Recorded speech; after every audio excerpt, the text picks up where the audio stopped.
আসসালামু আলাইকুম রহমতুল্লাহি ওবরকাতুহু। সম্মানিত দর্শক, বিএনপির জাতীয় সংসদ নির্বাচনে যারা মনোনয়ন পেয়েছেন, ইতিমধ্যে এরকম 237 জনের নাম ঘোষণা করা হয়েছে।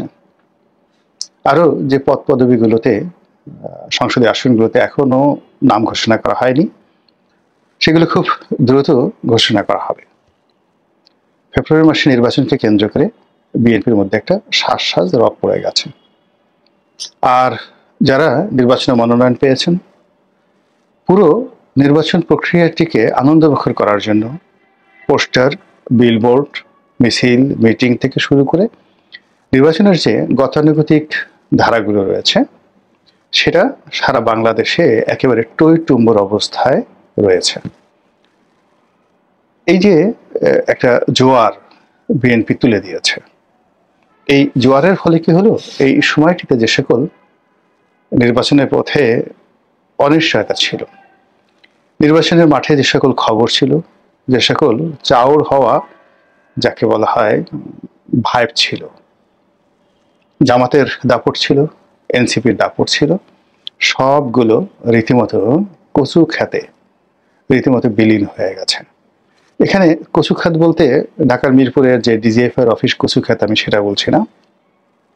এটাকে আমরা যেমন কথায় কথায় বলি না, কচু পাতার পানি, কচু গাছে গলায় দড়ি দেওয়া, তেমনি মানে একেবারে কচু খাতে বিলীন হয়ে যাওয়া, মানে এটা আর ওখান থেকে নতুনভাবে ফিরে আসবে কোনো গুজব, বিএনপি বিরোধী কোনো প্রচারণা, প্রোপাগান্ডা, এটা বজ্রপাত ছাড়া, মানে আমরা যেটাকে বলি ঠাডা পড়া, এরকম ঠাডা পড়া ছাড়া আর নতুন কোনো খবর দ্বারা এই জোয়ারকে পেছনে ফেরানো সম্ভব নয়।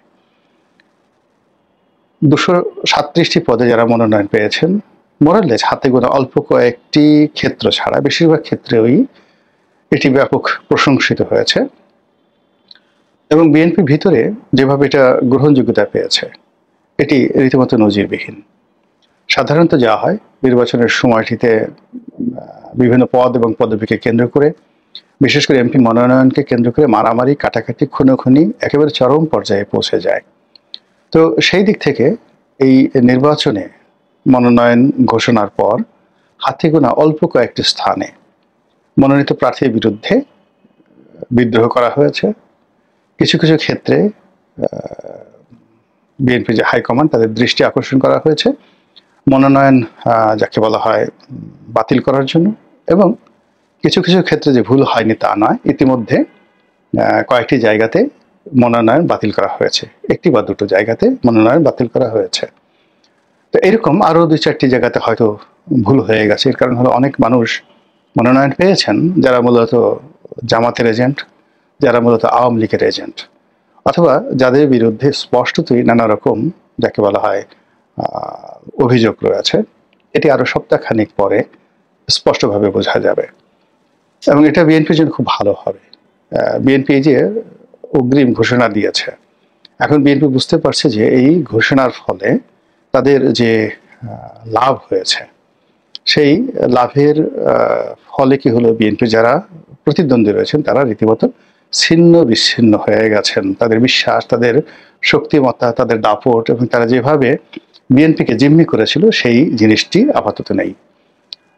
এটি এক সপ্তাহ পরে হয়তো থাকবে না, বা এক সপ্তাহ পরে নতুন একটি সমস্যা দেখা দিবে, যেটা নিয়ে আমি কয়েকটা ভিডিও করেছি এবং আরও করব। কিন্তু বাস্তবতা হলো যে রাজনীতি তো নিত্যদিনকার ঘটনা। আগামীকাল আমি সিংহাসনে বসবো, রাষ্ট্র চালাবো, সেটা তো অনেক পরের বিষয়। আজকের দিনটিতে যে যুদ্ধের ময়দান, সেই যুদ্ধের ময়দানে আমাকে টিকে থাকতে হবে কৌশলে, শক্তিতে, প্রজ্ঞায়, মেধায়। তো সেই দিক থেকে যেভাবে গত 8টি মাস ধরে সেই যে ঐক্যমত্য কমিশনে বিএনপি নাজেহাল হচ্ছিল, যেভাবে গত 14টি মাস ধরে, অর্থাৎ ডক্টর মোহাম্মদ ইউনূস ক্ষমতা আসার পর যমুনা বলেন, রাজপথ বলেন, ঢাকা বিশ্ববিদ্যালয় ক্যাম্পাস বলেন, তারপরে টেম্পো স্ট্যান্ড বলেন, গুলিস্তানের মার্কেট বলেন, সব জায়গাতে যেভাবে বিএনপি ছোট ছোট রাজনৈতিক দলের কাছে অপদস্থ হচ্ছিল, এর একটা দাঁত ভাঙা জবাব হয়ে গেছে এই প্রার্থী ঘোষণার মাধ্যমে। আমি এটার সঙ্গে একটু দ্বিমত পোষণ করছি বা করেছি, আরও করব। সেটি হলো যে এই ঘোষণাটি যদি 2024 সনের সেপ্টেম্বর মাসে দেওয়া হতো, তাহলে 2024 সনের ডিসেম্বর মাসে নির্বাচন হতে পারত। কিন্তু এখন যে দেরি হয়ে গেছে, সেই দেরি হয়ে যাওয়ার ফলে সত্যিকার অর্থে নির্বাচনটি হওয়া এবং নির্বাচনের সময় পর্যন্ত, ফেব্রুয়ারি ডেডলাইন পর্যন্ত এই নমিনেশনগুলো টেনে নেওয়া, এটি যারা প্রার্থী হয়েছেন তাদের জন্য, দল হিসেবে বিএনপির জন্য কত বড় বিপদ এবং বিপত্তি হবে সেটা নিয়ে হয়তো আগামীতে আরও আলোচনা করবো, কিন্তু আজকে এটার ইতিবাচক দিকগুলো নিয়ে আলোচনা করি। আমি যখন রাজপথে হাঁটছিলাম বা দেখছিলাম, প্রায় সব এলাকায় বিভিন্ন প্রার্থীদের বিলবোর্ড ব্যানারে ভরে গেছে। এখানে কোথায় জামাত, কোথায় এনসিপি, কোথায় আওয়ামী লীগ, কোথায় ডক্টর মোহাম্মদ ইউনূস কিংবা তার যারা পারিষদবর্গ, কোনো নামগন্ধ নেই। কেবলই মাত্র বিএনপির প্রার্থীতে সারা বাংলা সয়লাভ হয়ে গেছে, যতটুকু আমি দেখেছি ইন্টারনেটের মাধ্যমে। তো এর যে ঘোষণা, অর্থাৎ এখন যে এমপি তো সবাই হয়ে গেছেন, এই 237 জন তারা সবাই এমপি হয়ে গেছেন, শতভাগ তাদের মধ্যে সেই ধরনের একটা আত্মবিশ্বাস। আর এই আত্মবিশ্বাস একেবারে অমূলক নয়। এর কারণ হলো তার কাউন্টার জামাতের প্রার্থীকে, এনসিপির প্রার্থীকে বা অন্য কোনো প্রার্থী আছে কিনা এটা খুঁজতে হচ্ছে। দ্বিতীয়ত, বিএনপি যে সিটগুলো এখন পর্যন্ত খালি রেখেছে, 63টি সিট খালি রেখেছে, এই সিটগুলোতে কারা মনোনয়ন পাবেন, কাদেরকে দেয়া হবে, অর্থাৎ এটা যদি অন্যান্য ছোট ছোট রাজনৈতিক দলের প্রার্থীদেরকে দেওয়া হয়, এটা সম্পূর্ণ জলে যাবে। এর কারণ হলো আমাদের এই দেশে ধানের শীষ, বিএনপি, দাড়িপাল্লা, নৌকা, জামাত, এই শব্দগুলো প্রতীকের সাথে জড়িত আছে। তো এইবার নির্বাচন কমিশন যে নিয়ম করেছে, সেই নিয়ম হলো যে আপনি জোট করতে পারেন, সেই জোটের প্রার্থী ঘোষণা করতে পারেন, কিন্তু যে জোটের বা যে দলের প্রার্থী তাকে সেই যাকে বলা হয় দলের যে অনুমোদিত যাকে বলা হয় প্রতীক রয়েছে, যেমন একটি দলের প্রতীক এখন শাপলা করি, বা আরেকটি দলের হয়তো কদু, আরেকটি দলের আছে যেমন মূলা, আরেকটি দলের আছে থালাবাটি, আরেকটা দলের প্রতীক আছে মশাল, কুদাল, খুন্তাই, কুড়াল, তারপর কাঁচি, এই বিভিন্ন রকম প্রতীক আছে। তো যে দলের যে প্রতীক রয়েছে সেই প্রতীক নিয়ে তাকে যদি নির্বাচন করতে হয়, এক্ষেত্রে সেই প্রার্থীর জয়লাভের সম্ভাবনা খুবই ক্ষীণ। এখানে জাসদের যে জোটসঙ্গী বা বিএনপির জোটসঙ্গী জাসদের আসম আব্দুর রব বা মাহমুদুর রহমান মান্না, মানে ওনাদের মতো অতি পরিচিত প্রাজ্ঞ রাজনীতিবিদ, তারাও প্রতীকবিহীন অবস্থায় নির্বাচন করতে গিয়ে যে ঝামেলায় পড়বেন এটি নিয়ে আলাপ আলোচনা হচ্ছে। আর হঠাৎ করে যে নতুন আলোচনা হচ্ছে যে বিএনপির মধ্যে কারা মন্ত্রী হবেন, এই বিষয়টা বেশ ভালো লাগছে আমার কাছে। ভালো লাগছে এর কারণ হলো যে অলমোস্ট 60 থেকে 65 জন মানুষ মন্ত্রী হবেন। এখন একদল বলার চেষ্টা করছেন যে বিএনপির অনেক শীর্ষ নেতৃবৃন্দ যাদেরকে মনোনয়ন দেওয়া হয়নি, মূলত কাউকে কাউকে মনোনয়ন দেওয়া হয়নি তাদের শারীরিক দুর্বলতার কারণে, কারো কাউকে মনোনয়ন দেওয়া হয়নি তার নেতা হিসেবে অনেক জনপ্রিয়তা আছে, বা কেন্দ্রে ঢাকা শহরে তার যথেষ্ট প্রভাব প্রতিপত্তি রয়েছে, সংগঠনের উপর তার প্রভাব প্রতিপত্তি রয়েছে, কিন্তু নির্বাচনী এলাকায় তারা একেবারে শূন্য। নির্বাচনী এলাকার জনগণের সঙ্গে কোনো যোগাযোগ নেই, এবং ওই সকল বড় বড় নেতা সেই নির্বাচনী এলাকাতে যদি দাঁড়ান, সে এলাকার বিএনপির একজন চেয়ারম্যান প্রার্থীর সঙ্গে প্রতিদ্বন্দ্বিতা করার মতো অবস্থা তাদের নেই। এই কারণে দেখা গেল যে আমরা জাতীয়ভাবে অনেককে দেখিয়েছি যে তারা দলের জন্য খুবই গুরুত্বপূর্ণ, কিন্তু নির্বাচনী এলাকায় তাদের নামগন্ধ নেই, অথবা তাদের বেশিরভাগ ক্ষেত্রেই অনেকের নির্বাচনী এলাকাটাই ঠিক মতো নেই। তো এরকম কয়েকজন নেতা, তাদের হয়তো মন্ত্রী বানানো হবে, মানুষ আশায় বুক বাঁধছেন। এর বাইরে বিএনপির যে সমস্ত লোকজন আগে মন্ত্রী ছিলেন, সঙ্গত কারণে সবাই আশা করছে তারাই মন্ত্রী হবেন। যেমন শিক্ষা প্রতিমন্ত্রী ছিলেন, সফল শিক্ষা প্রতিমন্ত্রী, মানে যখনই এহসানুল হক মিলন বা ডক্টর এহসানুল হক মিলনের কথা বলা হয়, তখন তার নামের সঙ্গে কয়েকটি শব্দ এসে যায়। প্রথমত সাবেক সফল শিক্ষা প্রতিমন্ত্রী, দ্বিতীয়ত তিনি এই অবসর সময়ে একটি পিএইচডি ডিগ্রি করেছেন, তাও বিশ্বের নাম করে একটি বিশ্ববিদ্যালয় থেকে খুব কষ্ট করে পিএইচডি ডিগ্রি করেছেন, এবং সেই পিএইচডি ডিগ্রি আবার জনাব তারেক রহমানকে তিনি উৎসর্গ করেছেন। তো সেই যে পিএইচডি ডিগ্রি তিনি নিয়েছেন ডক্টর এহসানুল হক মিলন, তারপর সাবেক সফল শিক্ষা প্রতিমন্ত্রী, এবং 2018 সনে তিনি দলের মনোনয়ন না পাওয়ার পরেও তাকে যেহেতু এবার মনোনয়ন দেওয়া হয়েছে, সঙ্গত কারণে এবার তাকে মন্ত্রী বানানো হবে। কি মন্ত্রী বানানো হবে? একেবারে শিক্ষামন্ত্রী। কিন্তু সমস্যা হলো যে এখানে কি তাকে শিক্ষামন্ত্রী নাকি শিক্ষা প্রতিমন্ত্রী বানানো হবে? আমার মতে তাকে শিক্ষামন্ত্রী বানানো হবে, কিন্তু এখানে মন্ত্রণালয় দুটো। শিক্ষামন্ত্রী যিনি কলেজ এবং মাধ্যমিক বিশ্ববিদ্যালয় এই পর্যায়ে দেখেন, আরেকটা হলো প্রাথমিক এবং গণশিক্ষা মন্ত্রী।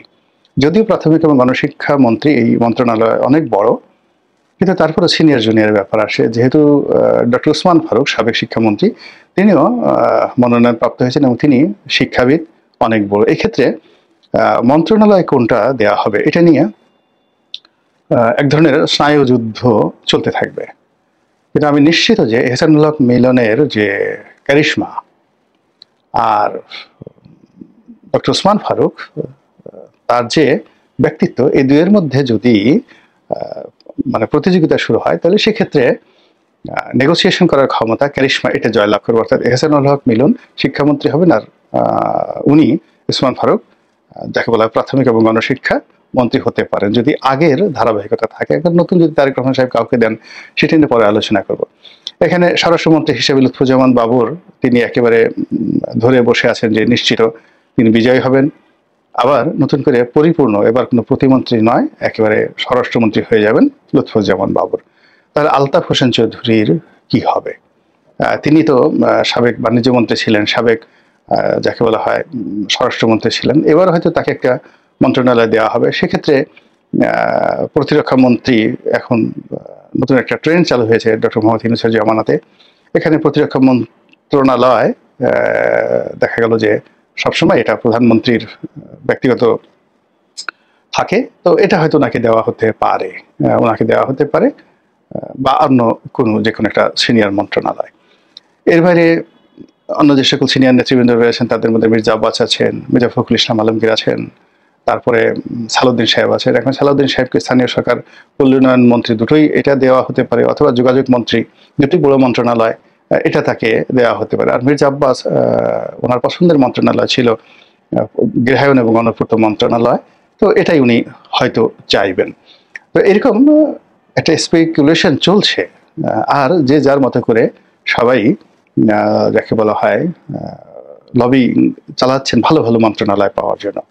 তো সেক্ষেত্রে বন পরিবেশ মন্ত্রণালয়, পশু সম্পদ বা প্রাণী সম্পদ মন্ত্রণালয়, মৎস্য সহ যেটা আছে, পাট মন্ত্রণালয়, মুক্তিযুদ্ধ যোদ্ধা বিষয়ক মন্ত্রণালয়, এই মন্ত্রণালয়গুলোর আসলে এরকম সেক্সিনেস নেই, গুরুত্ব তেমন একটা নেই।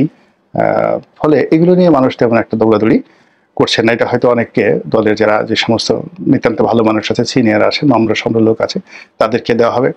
ধর্ম মন্ত্রণালয়টা হয়তো কোনো জোট সঙ্গী মামুনুল হক যদি আসেন, তাকে মামুনুল হককে ধর্মমন্ত্রী বানানো যেতে পারে, বা অন্য যে সকল জাকের পার্টি যদি এখানে আসে, জাকের পার্টির মুস্তফা বিন ফয়সাল সাহেবকে বানানো হতে পারে। এরকম নানা রকম ক্যালকুলেশন এখানে কিন্তু হচ্ছে। তো এখানে একটা বিষয়, সেটা হলো যারা মন্ত্রী হবেন বা হবেন না, এটা কিন্তু অ্যাবসলিউটলি নির্ভর করছে জনাব তারেক রহমান সাহেবের উপর, এবং তিনি যে বিএনপি ক্ষমতা এলে প্রধানমন্ত্রী হবেন এটি একেবারে শতভাগ নিশ্চিত। এর বাইরে কোনো যদি, কিন্তু, বাট ইত্যাদি কোনো কিছুই নেই। এখানে তারেক রহমান সাহেব প্রধানমন্ত্রী আর বেগম জিয়া উনি রাষ্ট্রপতি থাকবেন, এইভাবে মোটামুটি বিএনপি প্ল্যান এবং প্রোগ্রাম করে এগোচ্ছে। আর বিএনপি নেতারা তো বললাম যে মন্ত্রণালয়, সবচেয়ে সেক্সি মন্ত্রণালয়গুলো যেগুলো আছে সেগুলো। ওদিকে আরেকটা ব্যাপার, যেমন যুব ক্রীড়া মন্ত্রী হিসাবে এরশাদের নাম আসবে, বিকজ তার বাবা এটাতে ছিলেন, আর তিনিও যেহেতু স্পোর্টস ওরিয়েন্টেড পছন্দ করেন, তাকে সেই মন্ত্রণালয় দিতে পারে। আব্দুল আল মিন্টু, তাকে বাণিজ্য মন্ত্রণালয় দেওয়া যেতে পারে বা দেওয়া হবে। এ ব্যাপার অনেকে, শিল্প মন্ত্রণালয়ের জন্য হয়তো অন্য কোনো শিল্পপতি, এখন বিজিএমএ যিনি সভাপতি আছেন তাকে সেই শিল্প মন্ত্রণালয় দেওয়া হতে পারে। এরকম নানা রকম যাকে বলা হয় প্ল্যান প্রোগ্রাম হচ্ছে, এবং যারা এই ধরনের কথাবার্তা বলছেন বলার সঙ্গে সঙ্গে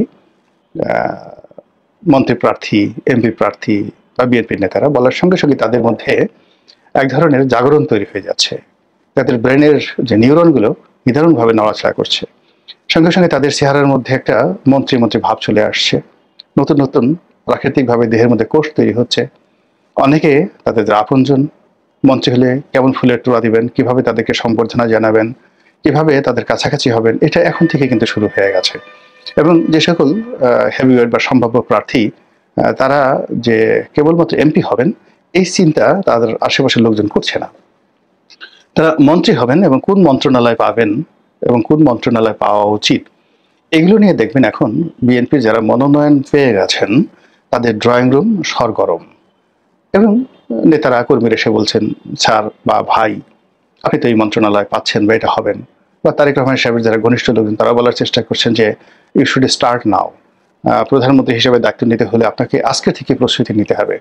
কি কথা বলবেন, প্রথম 1 মাসে কি কাজ করবেন, প্রথম 90 দিনে কি কাজ করবেন, এই বিষয়গুলো আপনাকে এখনই পরিকল্পনা করতে হবে। এবং এর ফলে কি হলো, তাদের সবার মধ্যে এক ধরনের রেনেশা তৈরি হয়ে গেছে, এক ধরনের আত্মবিশ্বাস তৈরি হয়ে গেছে, এক ধরনের শক্তি এবং জৌলুস আপনি তাদের চালচলন আচরণে যাকে বলে লক্ষ্য করবেন। এর ফলে কি হলো, আগামী দিনগুলো যদি এইভাবে চলতে থাকে, এই বসন্তের বাতাস যদি প্রবাহিত হতে থাকে, তাহলে এর সামনে জামাত, এনসিপি এবং ডক্টর মোহাম্মদ ইউনূস অন্তর্বর্তীকালীন সরকার রীতিমতো পাটপাতা খড়কুটোর মতো মানে থরথর করে কাঁপবেন, প্রজাপতির মতো উঠে থাকবেন, ফড়িংয়ের মতো উঠে থাকবেন, এর বাইরে তাদের কিছু করার থাকবে না। কিন্তু সমস্যাটা হলো, মানুষ যখন ইলিউশন কল্পনা স্বপ্নের একেবারে একটা সর্বোচ্চ জগতে যায় আর বাস্তবটা যখন খুব নড়বড়ে থাকে, যেমন ধরুন বিক্ষুব্ধ পদ্মা পাড়ি দিচ্ছেন, যমুনা বা মেঘনা নদী পাড়ি দিচ্ছেন, তো বড় বড় ঢেউ হলো, ঝড় হচ্ছে, তো এর মধ্যে আপনি সেই নৌকায় দাঁড়িয়ে দাঁড়িয়ে গুরুত্বপূর্ণ কাজ করছেন, এনিথিং, মানে একেবারে খুবই গুরুত্বপূর্ণ একটি কাজ। এখন আপনি হাল ধরে থাকতে পারেন, পাল ধরে থাকতে পারেন, তারপরে শেষে ওই মুহূর্তে আপনি প্রাকৃতিক কোনো কর্ম সারতে পারেন ওই মানে অবস্থাতে। মানে আপনাকে একটা কাজের মধ্যে থাকতে হবে, বসে থাকলে চলবে না। ছোট্ট একটা ডিঙ্গি নৌকা, বোঝার চেষ্টা করুন, ঝড়ের মধ্যে পড়েছে, তা আপনি কিছু একটা করছেন, সেখানে কিছু একটা করছেন এবং সেটা গুরুত্বপূর্ণ, এবং ওটা ওই মুহূর্তে আপনি না করলে আপনার চলবে না। যেমন আপনি নৌকা ফুটো হয়ে গেছে, আপনি পানি সেচছেন, আপনি তারপরে পাল ধরে আছেন, হাল ধরে আছেন, দাঁড় টানছেন, বৈঠা টানছেন, বা আপনি কোনো প্রাকৃতিক কর্ম করছেন, আপনার খুবই ক্ষুধা লাগছে, আপনি খানা খাচ্ছেন, পায়খানা করছেন, পেশাব করছেন, হোয়াট এভার এনিথিং, মানে আপনার ওখানে ওই মুহূর্তে ওই কাজ ছাড়া অন্য কোনো কাজ করার কোনো সুযোগ নেই। আর ওই কাজ করতে করতে গিয়ে আপনি হঠাৎ স্বপ্নে বিভোর হয়ে গেছেন, আপনার বিয়ে হবে, আপনি মানে নদী পার হবে সেটা পরের ব্যাপার, আপনার বিয়ে হচ্ছে, বাসর ঘরে যাচ্ছেন, আপনার স্ত্রীর সন্তান হচ্ছে, আপনার স্নেহময় সন্তান সন্ততি আপনার দিকে আসছে এগিয়ে, এরকম নানা রকম আপনি স্বপ্ন দেখছেন। হঠাৎ করে একটা ঢেউ এলো, আপনার স্বপ্নের অবস্থায় কি হবে, কর্মের অবস্থায় কি হবে, আর আপনার অবস্থায় কি হবে, এটা বোঝার চেষ্টা করুন। নর্মালি যেটা হয়, মানুষ যখন খুব গুরুত্বপূর্ণ কর্মের সময় ইলিউশন দ্বারা আক্রান্ত হয়, স্বপ্ন দ্বারা আক্রান্ত হয়, কল্পনা দ্বারা আক্রান্ত হয় এবং কৌশল করতে থাকে। যুদ্ধের ময়দানে কৌশল হয় না, যুদ্ধের শুরুর আগে কৌশল করে, কিন্তু যুদ্ধ যখন শুরু হয় তখন সেখানে শক্তিমত্তা প্রদর্শন করতে হয়, কোনো কৌশল না, জাস্ট প্র্যাকটিস অ্যান্ড পাওয়ার। তো ওই সময়টিতে যদি আপনার কোনো স্বপ্ন পেয়ে বসে আর আপনার উপরে যদি কোনো আঘাত আসে, সেই আঘাত হওয়ার পরে আপনার যে স্বপ্নের বেলুনটি ফুস করে টুস করে ফটাস করে ফেটে যাবে।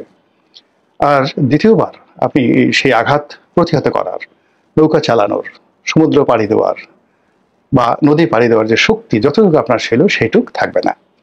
বিএনপির এই যে এখন স্বপ্ন বিলাসী, বিএনপির যে উচ্ছ্বাস আবেগ, সেই জায়গাতে যদি ন্যূনতম একটু আঘাত লাগে, সেটা প্রশাসন থেকে, রাজনৈতিক প্রতিপক্ষ থেকে কিংবা অন্য কোনো প্রাকৃতিক কারণে, সঙ্গে সঙ্গে সবার মধ্যে এমন ভয়, এমন আতঙ্ক বা এমন যাকে বলা হয় ভয় এবং ভীতি পেয়ে বসবে। ফলে যারা মন্ত্রী হওয়ার জন্য কোট কিংবা টাই বা ভালো জুতোর কথা চিন্তা করেছেন, এমপি হওয়ার পর যারা আরো অনেক কিছু চিন্তা করেছেন, পরে দেখা গেল যে গুরুত্বপূর্ণ শরীরের যে গুরুত্বপূর্ণ বস্ত্র সেটি জায়গা মতো আছে কিনা সেটাও দেখা গেল সে বিপদের সময় অনেকের মনে নাও থাকতে পারে।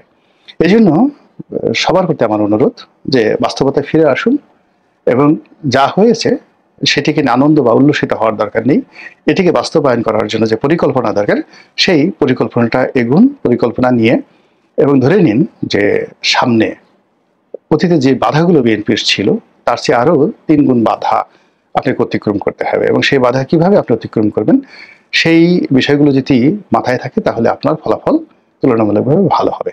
মহান আল্লাহ আমাদের